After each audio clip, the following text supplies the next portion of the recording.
and International Affairs. So that is a long title, but I think I got it all.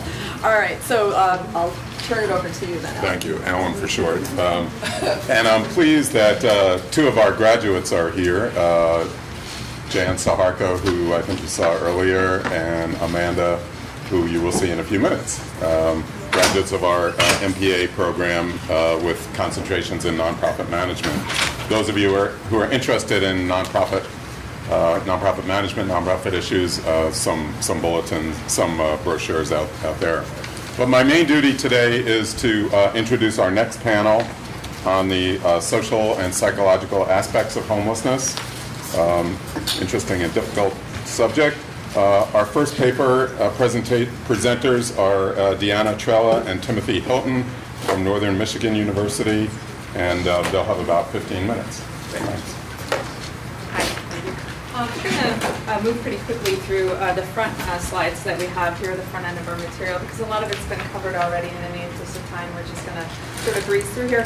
What we did up in the Upper Peninsula of Michigan, which is a very rural, very isolated area of Michigan, is a study of rural homelessness, and we focused mainly on families in our second wave of data collection, looking at family dynamics associated with homelessness, and really focus in on that population. And what we found, and what I think is a really unique contribution of our study, is what we're referring to as the new homeless, of families that are very much living up in doubled up situations that, as many of you have already touched on, are likely to go uncounted based on current definitions of homelessness. And in rural areas like the Upper Peninsula, where services are scarce to begin with, these families are oftentimes hidden in plain sight. They're doubling up with relatives, they're doubling up with friends, and they're struggling to get their needs met.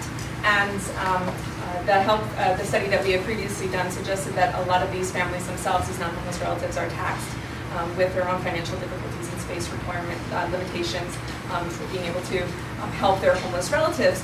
And so we know that basic counts of family homelessness, current point-in-time estimates, are probably drastically underestimating the number of homeless families that are currently in existence in the United States. And we know that especially in rural areas, that number is probably especially underreported. And so in rural areas as well, like the Upper Peninsula, that infrastructure to support these homeless families is also lacking. And a lot of the participants that we talk to generally have a sense of distrust of these services, a sense that they don't want to get involved with what few services are available to them for fear that their children might get taken away. Or generally that they don't feel as if their needs are getting met, and there's perhaps a better alternative, seemingly with friends or relatives. So it's a really tenuous situation that a lot of these families find themselves in, and ultimately a lot of the stress gets bundled up within the family itself, within the family unit. And so we really wanted to focus on how these families are experiencing homelessness in the family dynamic, how a lot of that family stress is being experienced by parents, by the children, and within that family dynamic. And we know a lot about homelessness within the family unit. We know about research that's been done focusing on mothers living in shelters, but a lot of that research has been in urban areas. We know a lot about how homelessness affects children and their educational outcomes, their health outcomes, their mental health outcomes. But what I think is really unique about our sample and our contribution here is the focus on the rural sample, the fact that we have homeless family samples, and that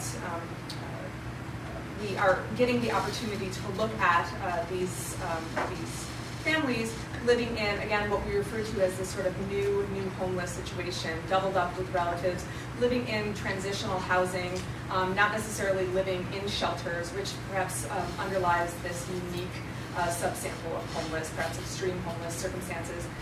But these families who, in many respects, are living lower middle class lifestyles, but were one step outside of that, given unemployment or inability to pay rent one month, and they find themselves suddenly living homeless. And so for them, it's a very new situation.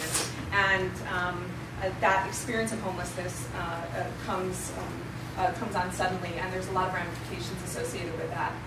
And so we had the opportunity to speak with these families in the Upper Peninsula, as I said, and earlier we were talking about this idea of how we go about defining homelessness, and how if we were to broaden the definition of homelessness, we could perhaps capture more homeless individuals, more homeless families, and my colleague Dr. Hilton suggested that in doing so in the rural areas, especially, that we were not lacking for participants in our study, and that was very much the case.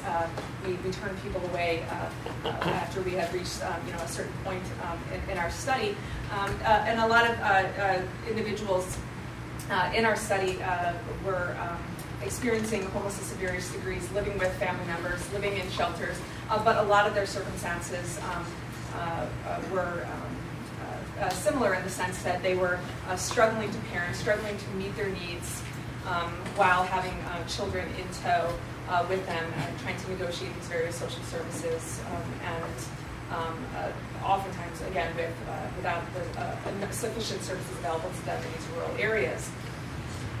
So what we have available for you today is a sample of what ended up being about 58 interviews, a total of approximately 114 interviews that we did, and these are specifically those from parents that had children in tow with them while homeless. And our goal with this particular paper, this aspect of our research, was to understand the felt experience of homelessness and talk to these parents about what it meant to live day-to-day life with children in tow, to meet their own personal needs, but also to meet the needs of their children, and to negotiate these various social service agencies, which again are severely lacking, but then also within the family unit, how they negotiate their various roles as parents, trying to maintain authority, trying to parent under really extreme circumstances, and also look at the implications for children as well. Yeah, I mean, one of the things that I would say in terms of social welfare perspective, one of the reasons that we didn't have lots of homeless counted in areas like we live is because there aren't homeless shelters. And some people say, well, that's a less severe situation if you have folks doubling up with family. But what we saw is that in very many cases, the social welfare implications were pretty great. And when there were shelters available, they were quickly full, and there were fewer people doubling up with families. So I think it's, part of what we're trying to do is sort of speak to sort of the social welfare implications of the homeless experience in a rural area. Our basic theoretical framework was family stress theory. Really, to talk about it quickly, what happens to the family unit under severe stress like homelessness. One of the emergent themes that we've been discussing with respect to the data on parents is the theme of survival parenting. In the narratives that we looked at in looking at these audio recordings of these interviews, one of the things that we see is that for the homeless, especially the homeless in these rural areas, is that the experience of homelessness is one that's lived minute to minute. And so having a lack of stable housing is something that they're negotiating in such a way that in very many cases, every minute of the day is accounted for. So we're going to try to play a little short audio clip from one of these interviews. 10 o'clock. Yeah. So we got ready, came here for 10 o'clock. Coming here, where are you staying? We're staying at the Hiawatha. The motel. How far away is that? Through several blocks from here? Yeah, probably about 5 blocks or something. And then, we walked here, and then from here, we got Elmer's. We went over to Elmer's and got something to drink and got something to eat. And then we called the data bus. We went over to, walked over to Arby's to wait on the data bus. Took the data bus to DHS. Got down there. Data bus picked us back up, took us back to the hotel. Then we walked to the hospital. Then we walked to the hospital. Had a doctor's appointment at 2 o'clock. Walked back from the hospital to the hotel. Let's see, what do we do after that? We went and got laundry soap. Oh yeah, we went and got some stuff to do laundry with. And walked to get that and walked to wash the clothes. Walked to wash the clothes, and we went back to the store. to get Dinner. some juice and some dinner, and That's it. oh, we had to we walked over to my friend's house like twice yesterday to see if they were back yet, so we could get in there to get some of our clothes. Yeah. We always have to do that and they're never there. Because we need something out of there, but So our we're stuff's just still keep our there. clothes there. So 10 o'clock. Yeah. So, I mean, sorry, it's some of the extended clip, but these are the situations that we encountered time and time again. Was to give you a little context. The question was, how did you spend yesterday? And this was spent with 2 children. So, going through one end of town to the other, to 2 different service providers, to the hospital, back to the hotel, a hotel that's being paid for by a homeless service voucher, ultimately from HUD. This family not knowing day to day whether they're going to have this voucher for the next night, being told that there's a cap of 3 days, and so how they're negotiating this homelessness essentially with the stroller walking around. One of the and what we came to see was that this was a situation and a response that we saw time and time again was the hyper diligence that they spent in performing basic tasks, especially with respect to parenting. While there were certainly lots of stresses placed on these folks, we also saw that there was an extreme self-control, extreme assertiveness, especially with respect to social service agencies for survival, combined with a real sense of fear of social services and avoidance of social services at the same time, especially with respect to child protective services and living as homeless. I think what that clip really underscores too is, much of that sounds similar to perhaps what most families would be, or who are not homeless, would be going through on a day-to-day basis as well. They brought with a lot of this detailed sort of tasks that one has to account for, but there's a home base to return to at the end of that day, and this family, as my colleague suggested, is walking around doing all of these things. And these services, especially in a rural area, tend to be spread out, and our transportation is very unreliable, and so they're going about achieving all of these things that they have to do, meeting various social service requirements, getting their basic needs met, and they're doing so on foot, pushing their children who are not getting their immediate needs met, and they're doing that on a day-to-day basis, and there's no home base to return to. So it really does underscore the difficulty with which a lot of these families are struggling on a day-to-day basis. One of the things and I won't pay this clip because we're pressed for time, but we had our previous paper was on social networks of the rural homeless. And one of the things we saw was the importance of extended family in coping with homelessness. But we were really struck by 2 things. One is the cost of using family as a coping tool in surviving, in terms of loss of autonomy, also in terms of what that does to your place within the family in the long term. Second is the fact that families are also very, very much struggling themselves, and there's a real sense from many families that there's a limit to the amount of help that they can offer before they become on the streets themselves. Some of the major themes, mental health related themes, were related to uncertainty, extreme guilt with respect to homelessness, especially being homeless with children. Sure, we'll play that real quick. We only have. I really wouldn't choose for anybody to go through this with their children, I mean. What makes it harder? Just kind of like almost like a disappointment, that, that I have to put them through this, What else is different there? Yeah, they really don't know, but I know, and I don't want to be like this, Sure. Sorry about that recording. There's a lot of wind. We're actually doing this interview outside in the park. I think this was a woman who had been living in a campsite. And again, it's one of the things that we saw in rural areas was the difficulty in finding the homeless and having to use a lot of snowball sampling, getting, homeless participants to refer to others and so on and so forth. But it was telling to say that in an area, a vast rural area bigger than Virginia, of only 250,000 people, we're able to find 130 families to talk to pretty quickly. So there is quite a problem. Services and social networks. I mean, one of the things that I guess I'll point out is I mentioned before the fear of CPS. We saw many families extremely fearful of schools, and other service providers for fear of CPS. Whether it's real or not, the fear is that if you're homeless with children, you're going to lose your children. And they're told that this will be in the short term until they can get stable housing, but if there aren't housing services available, you're going to be without your children for a whole long time if you ever get them back.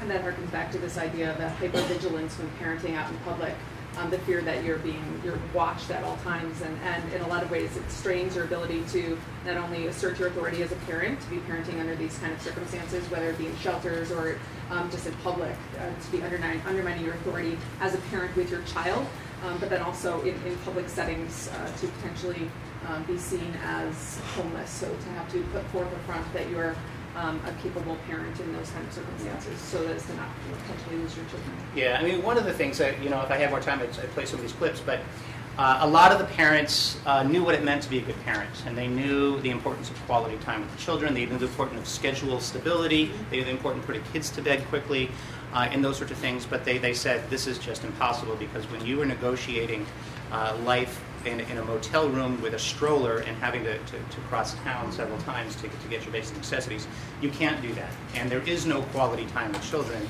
and that contributes to their sense of guilt and shame around parenting. Yeah, one of the clips I think that I want to play is this one about scheduling issues in different. Oh, we are. Oh no. Yeah. Oh, no. So let's just. It's a good. I just want to. One of the things that I'll say real quickly is that the rural context. I know it's sort of a different setting than most folks here. But one of the things I think that the rural context can contribute to in looking at rural research in general is I think it says a lot about the new homeless and the new homeless. We talked about new homelessness in the 80s, but now it's a new group, and it's a lot of groups who didn't have a lot of experience with social services. It's a lot of groups who, like the urban counterparts or the previous counterparts, have social networks, have families that they stay in contact with, but they're still experiencing this extreme poverty. This has been true in rural areas for many times. I suspect that the suburban and increasingly the urban experience is going to be a lot like the rural experience, in the sense that it's a new group of people who are entering homeless service systems.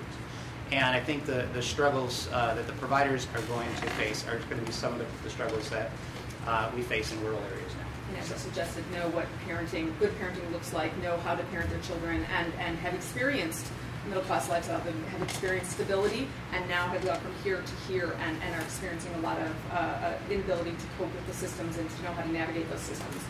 So it's been especially difficult for these families. Thank you. All right.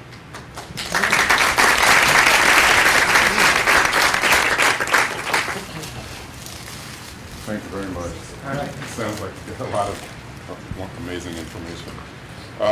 Our next presenters are Jenn Doherty and Amanda Wright from Lawson Health Research Institute.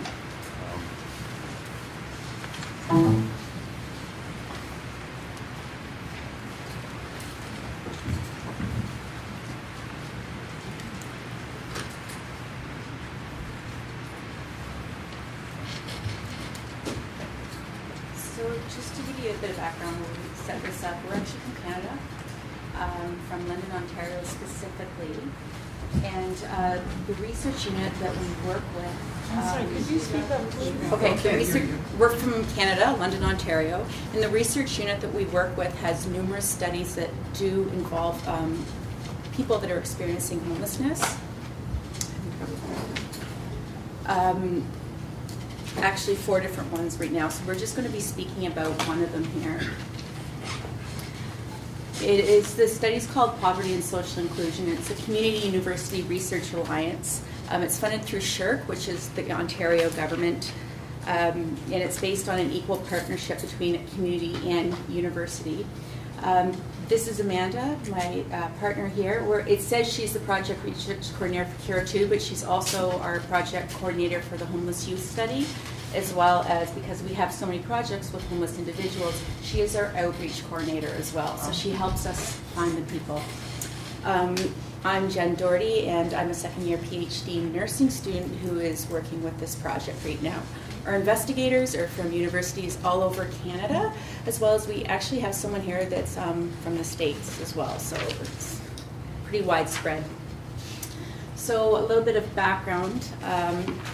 In Canada, 27% of psychiatric survivors live in poverty.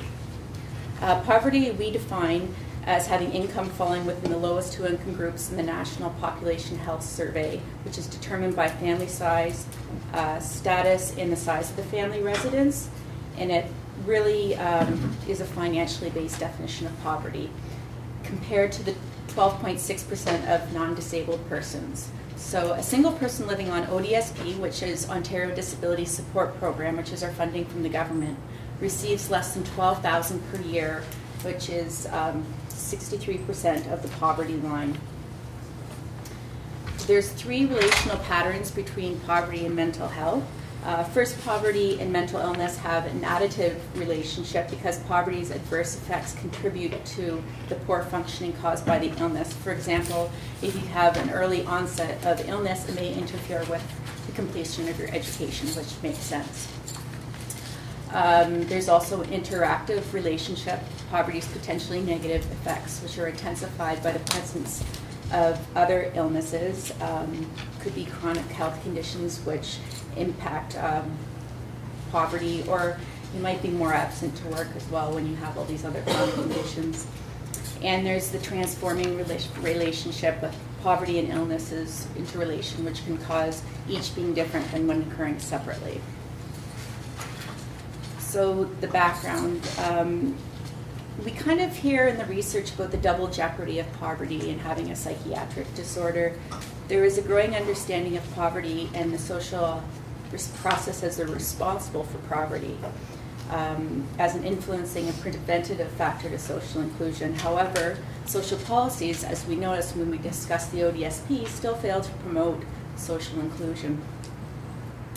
Poverty and homelessness are really quite linked together, and this relationship is even more evident for those that live with a mental disability, since the risk of poverty leading to homelessness is dramatically increased. So individuals with psychiatric disorders experience discrimination in the housing market, employment, and social relationships. They experience a loss of connections in housing, which are more related to societal responses to psychiatric illness and the illness itself. Social inclusion and discrimination for this population exacerbate the problems of poverty, as well as the social and political will to address it. And it's really of utmost importance that the broader social, political, and economic context of poverty for psychiatric survivors be addressed. So the current project purpose and goals. The overall purpose of the project is to better understand the interrelationships between poverty and social inclusion for psychiatric survivors, to identify and explore how psychiatric survivors can overcome existing marginalization and social disadvantage, to develop concrete data with community partners in order to increase our capacity to evaluate successful policies, and to engender community-based initiatives to counteract poverty and promote social inclusion for psychiatric survivors. So our timeline, we had received a 5-year grant for SHRC, and it began in April 2011. It will be finished in March 2016. The CURA will extend the work of a productive previous CURA focused on housing and psychiatric survivors. These earlier studies consistently revealed that poverty is the most significant social factor negatively impacting our lives for psychiatric survivors. The CURA will consist of 3 components, so research, training, and community capacity development. Our expected outcomes: to increase understanding of poverty experienced by psychiatric survivors and the role played into inclusion and exclusion, new university-level curricula and positions for students. So there's a new graduate level interdisciplinary course is being developed that looks at poverty and social inclusion. Community-based projects addressing poverty and social inclusions on individual, community, and social levels. And critical assessment of current policies and recommendations for social inclusion strategies. So the project description, it's based on a participatory action research. So PAR, and it's combined qualitative and quantitative.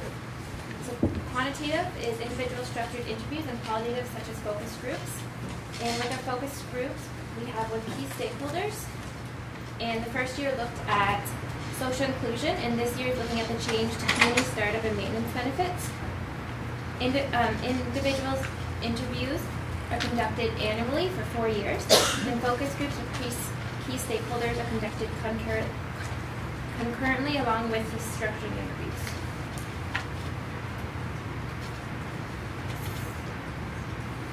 So the project description, participants stratified based on housing type. So we had homeless and sheltered, group homes, independent living and employment status. We enrolled 380 individuals and 190 men and 190 women, and who have had a psychiatric diagnosis or addiction for a minimum of a year. 2-hour-long structured interviews included questions regarding quality of life, personal resource and socially valued roles, classification, community integration, stigma, experiences. Okay, so we're going to talk about some results. So this is our year 1 results. Right now we're just analyzing year 2 results, and we're still trying to gather our year 3 participants. So some of the descriptive statistics. The mean average age was 40.7 years, and we did recruit 190 males and females. Year 2, we had to recruit additional individuals because we lost so many people. We lost actually 77 people. 4 homeless individuals were deceased during the first year of data study. So we had to re-recruit over 100 people because it's a longitudinal study. We're not going to re-recruit again, but we had lost so many. So descriptive statistics, for demographic information, we looked at housing history, their ethno-racial identity, age, gender, Aboriginal status, the psychiatric characteristics, including their diagnosis, the total number of admissions they'd had to psychiatric hospitals, age at first contact with the mental health system, and age at first admission. So the kind of top 4 for the first year were mood disorders at 65%, anxiety disorders at 37.9%, substance-related disorders at 28.9%, and schizophrenia at 23.2%. Interestingly enough, the top 3 at year 2, substance-related disorders has dropped down 1. So I don't know if that's the population we lost or if there's something else happening there. I haven't really looked into that more. So 66.8% of participants indicated that they had been homeless in their lifetime, and they had experienced homelessness a mean of 5.4 times. Year 2, that's increased up to 7.5 times. We looked at the change in economic status over the past 5 years. So generally the year 1 data here shows that for the majority of participants, their economic status in the past 5 years had worsened somehow. We looked at how much money they received during the past month from all sources. The mean amount of money they received was $1,145.39 with a standard deviation of $1,909.27. And we looked at, using the Lehman quality of life, we looked at how they felt about the money they got. So number 1 is kind of the 1 in the scale, which means terrible, and then 7 is delighted. So when we asked them about the amount of money they got, the mean was 3.7. How comfortable and well off you are financially, 3.52. And the amount of money you have available to spend for fun was 3.36. So they didn't even kind of hit the mixed score yet.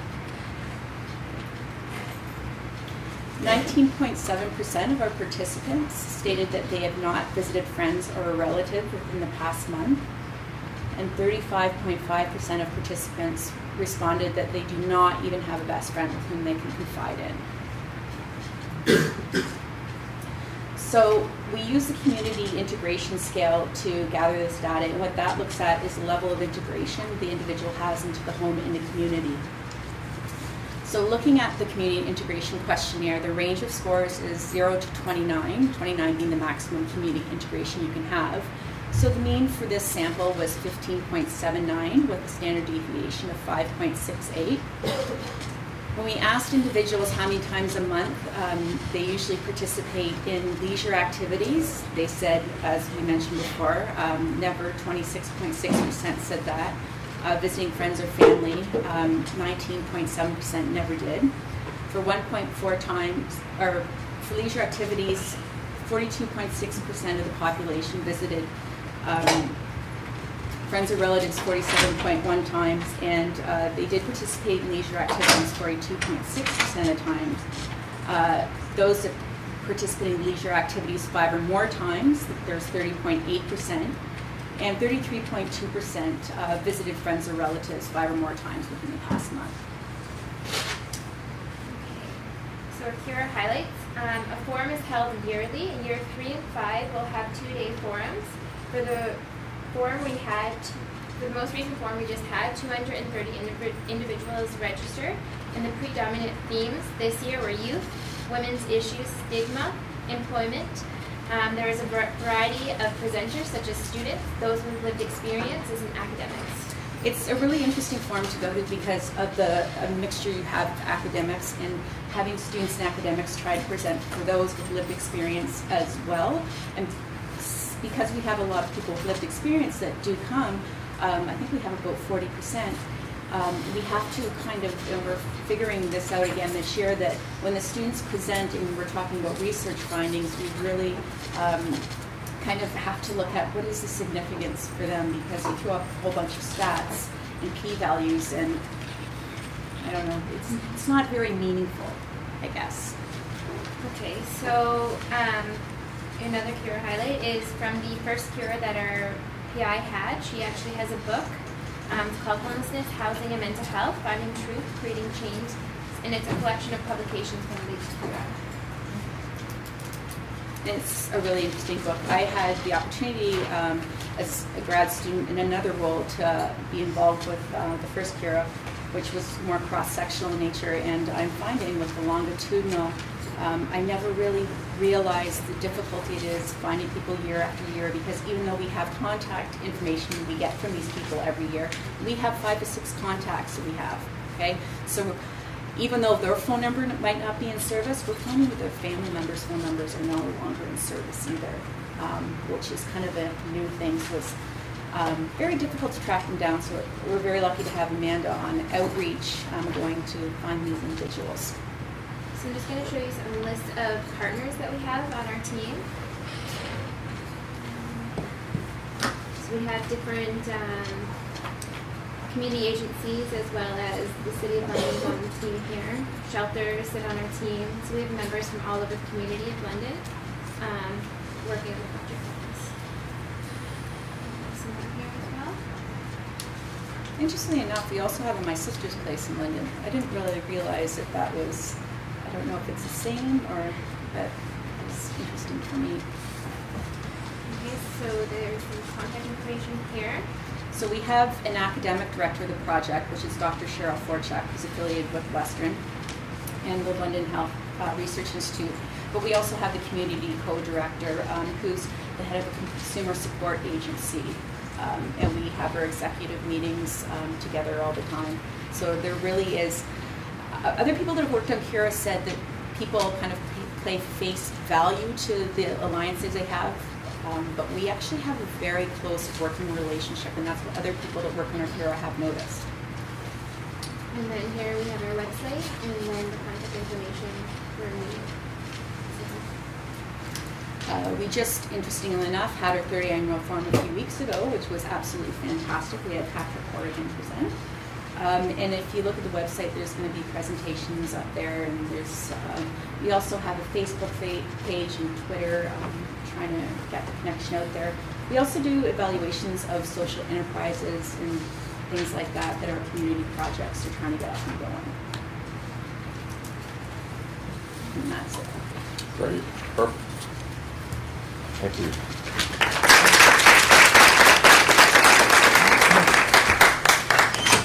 So we have about 5 minutes for any questions or comments related to the 2 papers. Anybody have any comments, questions? I'd like to ask a question.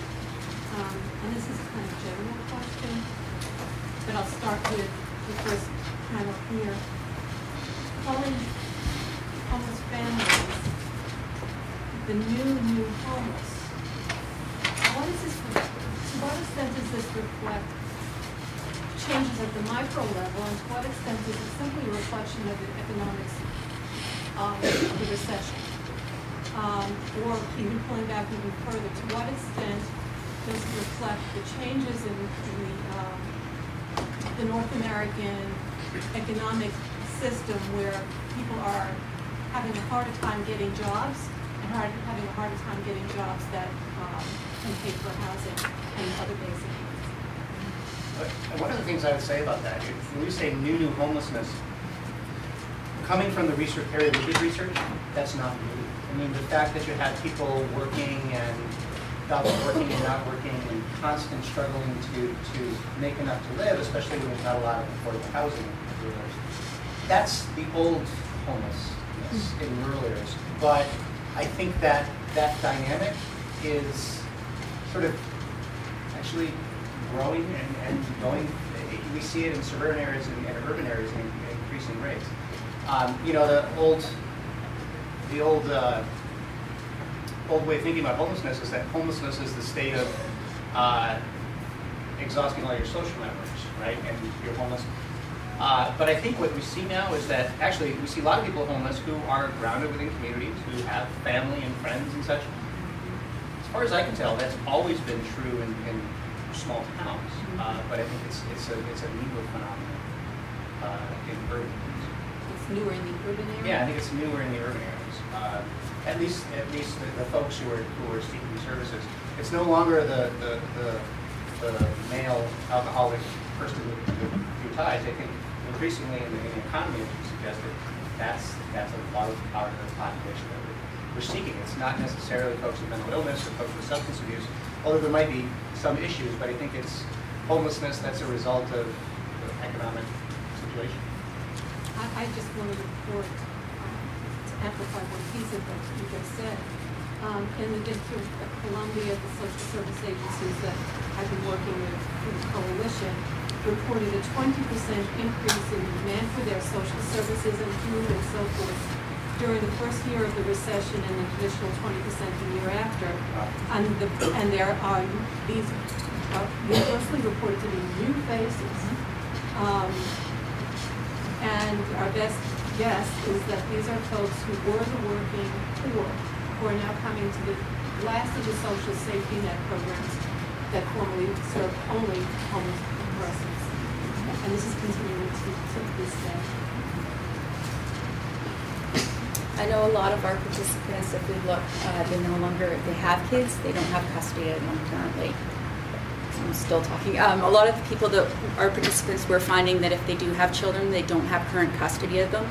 But another interesting fact, like you mentioned, when Amanda does outreach work and we go and we're looking for our homeless participants that we can't find, we're now finding the people that have been housed previously or maybe housed still, accessing the meal support programs and things like that. That's where we're finding them when we can't contact them. Yep. Yeah, if the ER is really a microcosm of society, then I would say that it really does resonate with what you just said in terms of the new plans. As an ER doc, what I increasingly see is not the traditional, you present a blood profile, but even family coming in without any social support. These are families that are coming in with social supports, with extended families, some of them even working. So I think definitionally we have to change how we're defining homelessness. I unfortunately was not at the beginning. But I think we even have to expand or change our definition of homelessness if we're looking at this from this particular lens. And it surprises me that at least 25% of our patients that we're seeing, this is a community hospital affiliated with Georgetown, but it is deeply entrenched as a community hospital. A high number of families that don't fit that patient profile, but do work and do even present themselves in a addressed position that they do not, they have a certain stability, and yet they are indeed homeless, and some of them have been homeless for over a year. So it's very surprising. It's Well, then one thing, we know that the experience of homelessness strains those social networks, right? So social networks make it easier to be homeless, but in the long term, the homelessness can really be made a strain. Yes, I like the term psychiatric survival. I've never heard that term before. Can you explain that? It's one of the terms that have been, it's kind of maybe it's a Canadian term. It's I'm people. sorry, can you speak up, please? It might be a Canadian term. I'm not sure. It's a term that a lot of the people in our study have preferred to be called in the literature. So they have been diagnosed with mental illness. They have been through the system, and it's either a psychiatric survivor or consumer survivor. That's another term. I don't know if we use it around here or not. But it's people that do have a diagnosis of mental illness or addiction, and they kind of had their interactions with the system, and yes, they're surviving it. Last question. Yeah. In your particular study, are these folks who have insight into their mental health, and are they engaged in mental health services, like taking medication or seeing a therapist? That's one thing we look at. Depends on the individual, right? With another study we're doing, they all have therapists, but that's not the case in ours. Some of them might have caseworkers, but we do look at their health and social service usage, so it really depends on the individual.